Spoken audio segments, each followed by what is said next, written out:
So I think the question that you're asking is basically, if you've already lost some money, why would you sell? Right. And our answer is because when you go, this is the difference here is the most important thing is to distinguish between a price correction and a change in trend.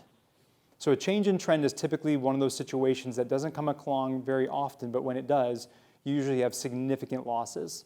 Markets are down 35, 45, 50% or more. So if you're down 10% in the early stages and you believe that that kind of an event is likely unfolding based on what we've seen through decades of history, and like I said, we've taken this all the way back to the 1920s, so we have the playbook for exactly what all this looks like going back to 1926.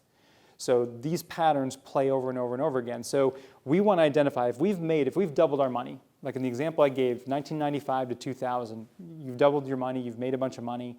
What most people do is they start getting greedy. That's what happened in the market peak of 1929. People start adding leverage, they start getting greedy, they think it's going to go up forever.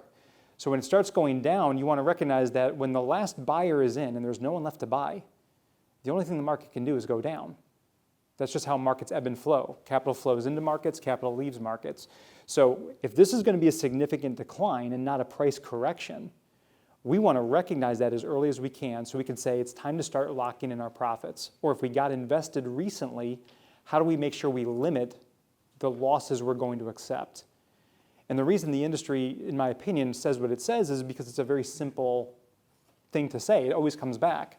Well, it has, but the problem is when you're retired and you're taking money out of your accounts instead of adding money to your accounts, do you have a long enough window, if it's a significant decline, to wait for your money to get back to where you need it to be and start growing again while you're taking money out?